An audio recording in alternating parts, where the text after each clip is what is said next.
I'm Lauren with Pack Hacker, and in this video we're taking a detailed look at the Fjallraven Skule 20, which I've been testing for the last 3 weeks. Let's dive in.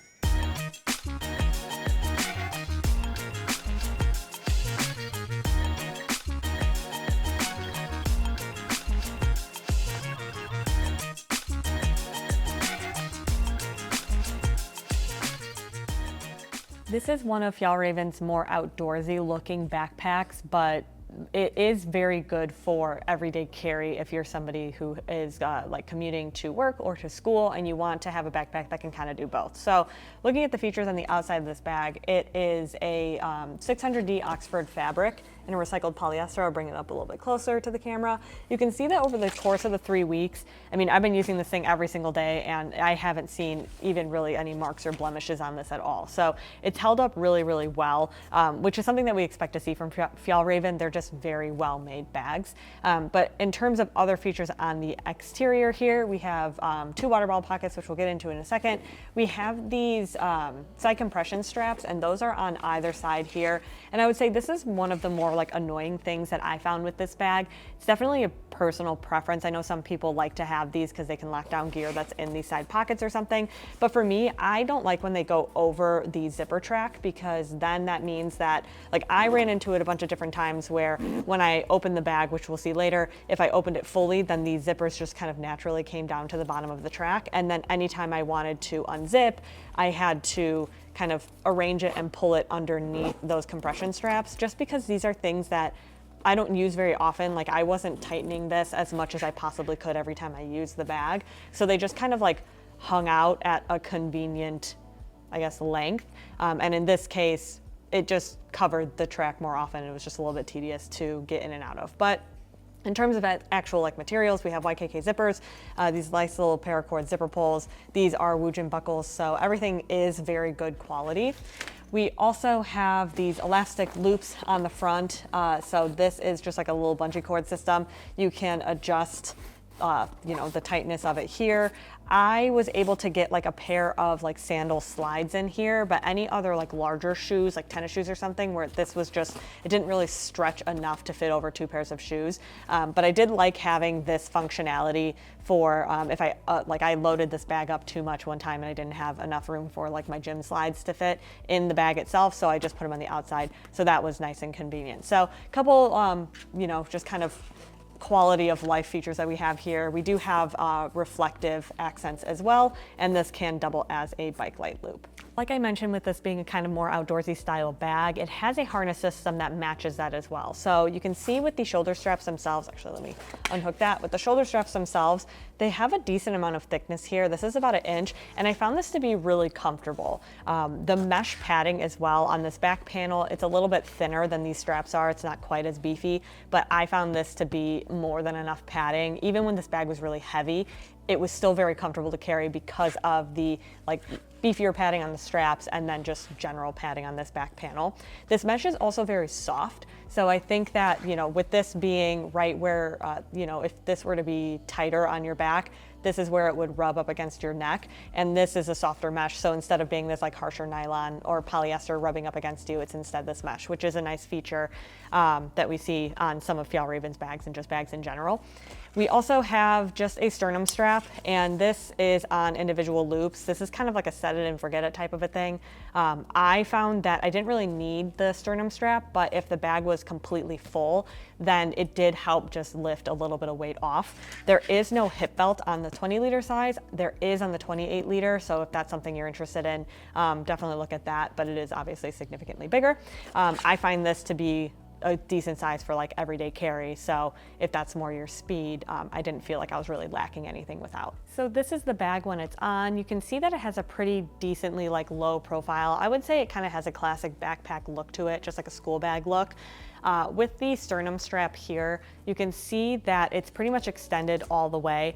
And in this case, it fits me perfectly fine. But if you have a broader chest, you might have a little bit of trouble getting this to like fit more comfortably, just because there's not, I mean, I'm pretty much at the cap of like strap adjustment. It can go about that much further, but not much else. So that might be something you could run into an issue with.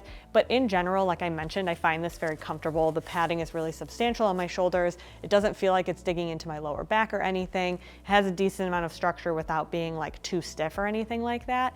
And then we also have strap keepers kind of all across the bag to make sure that all of that dangling is kept pretty much in check. If you're finding this video helpful, hit subscribe so we can keep making content to help you travel smarter. So we're going to take a look at the exterior or like secondary compartments on the bag, starting off with the water bottle pockets. So I actually really like these. This is like a really stretchy mesh. It looks just like a solid black panel, which I like. I don't really mind. Oh, I found my first little blemish here. I mean, that's very, very small, but good to know. I don't really like when bags like the side carry pockets are like really like that really large open mesh, just because I don't think it's as sleek of an aesthetic. I think that this kind of makes it a little bit look more premium. This is a Hydro Flask. It's a 21 ounce, and this fits in here perfectly fine. I was also able to fit in I believe it's like a 24 ounce water bottle as well. So you can go larger, but the smaller bottles, like they still fit. They can't go, you can see that it starts to kind of hit its limit there. So it doesn't go like all the way to the bottom. So it can kind of start to slide out, as you just saw. Want to avoid that hitting the ground. If you wanted to, you could take these compression straps and just kind of like weave it through the lid, like the loop or something like that, to kind of keep it in place. Sort of up to you if you think that that's necessary. But I wasn't really throwing this bag around too much, and so my water bottles fit in there perfectly fine. But you know, something to keep in mind. We also have this top pocket here, quick grab pocket. I also like that all of these are like reverse coil zippers. I think it just like, it hides the teeth. It just kind of gives it more of like a sleek look. This is right back next to this carry handle, which is just very small, simple. It just kind of stays out of the way. But with this pocket, this is where I kept most of my stuff. This is where I kept like my wallet. I have my headphones in here. And then there is also a very, very short key leash for keys. So you can see that it's a pretty significantly sized top pocket. You can fit an iPhone in here. The max sizes are like a little tight, but with like the more stuff you put in here, the harder it is to get an iPhone in there. So usually I kept that just like in my pocket, or like I would swap out one of these items and put them in the other compartment. But with this short key leash, I didn't find myself using it. I see the functionality of it, because if you're on a hike, or like if you don't use your keys all day, every day, you don't really need them to like be able to just take your keys out and use them really quickly. For me personally, I need them to like in and out of my door, or in and out of the office. So for me, I was just taking it off of this key leash way too often, because you can't like really swing it around and use it while it's still attached. So it wasn't super functional for me, but I mean, it still works great. It's not like it doesn't work. But that pocket's very simple. And then the only other pocket that we have, and this is where we can start to see these like side compression panels start to be a problem, is because we've got a little bit of zipper track left. You can kind of see it, but they're blocked when you just try and open it. But you still have pretty decent visibility here in this main, or this like secondary compartment. It has its own like kind of separate volume, I guess you could say. You can see that there's like a little bit of depth here. So if I wanted to really load this out, I could. Let me turn this on its side so you can see it a little bit better. Like there's a decent amount of space in here. I don't really find myself needing that packable space, because everything that I carry on a day-to-day basis usually fits perfectly fine in the main compartment. But if you have like a packable jacket or a notebook, or something kind of like thinner that can fit in here, that's a really good spot for it. Otherwise, it just kind of hangs out. Like it doesn't look like saggy or anything if it's not full. And then we just have a couple of different pockets here. So these mesh ones, they only come down to about here on the bag, so about like halfway. Very easy to access everything. This is where I kept my phone. I have a little notebook in there too. This is like extra tech, is kind of where I kept like small items that I don't need all the time.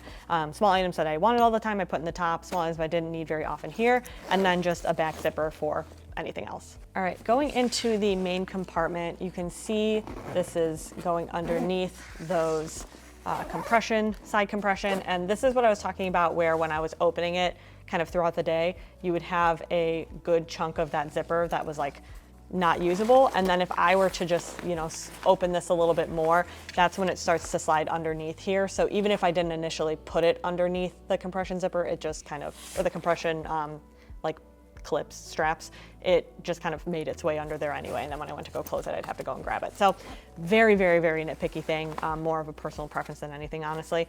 But this main compartment is pretty roomy. So you can see this is that top quick grab pocket where I put like all of this stuff. And obviously it starts to cut into this packing space, but it never felt like it was cutting in too much. I still felt like I had a decent amount of room in this main compartment. And then same with this front compartment here. As that packed out, it packed out up versus into the main compartment. So I still feel like, you know, whatever I added in here, I still had a decent amount of space. In this main compartment, it's very, very simple. You can see it's just like an empty, open area. Oh, here's a tote bag I threw in there, forgot about. A very open area. This base is, I'll show you, the bottom of the bag here is pretty wide and large, which I personally like. The bag itself didn't stand up on its own. You can see it's kind of like tapered down, so it never actually sat flat. But what I did like about that flat base was that I could put like larger Tupperware containers if I was bringing lunch, or if I had items like, I don't know, if I stacked like a bunch of kind of flat bottom things next to each other, they all like laid very nicely along the base. And that's not something that we see in every backpack. Sometimes backpacks like taper up so quickly that there is no base to it. And for me personally, honestly, being able to put like a Tupperware container on the bottom is a huge selling point, because I feel like so many bags I test, I'm like tipping like soup sideways and it makes me nervous. So in this case, that's a non-issue, but it is very roomy. I was able to get like a full overnight's worth of clothes. I was also able to get like a change of clothes for the gym, and like still fit my gym shoes in here. Obviously I put the slides in the front like I mentioned earlier, but it was really convenient, the amount of space in here.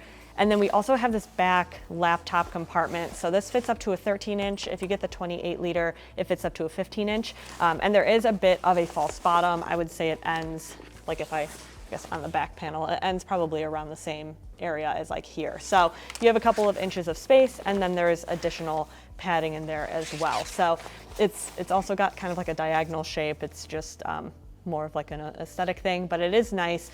Very easy to get my laptop in and out. Just keep in mind that like as you load things in here, you'll start to kind of cover that laptop, and then it can be harder to access, especially if you have this full as well. So you kind of have to pack a little bit strategically, but I would never had a problem getting to my laptop when I really, really needed it.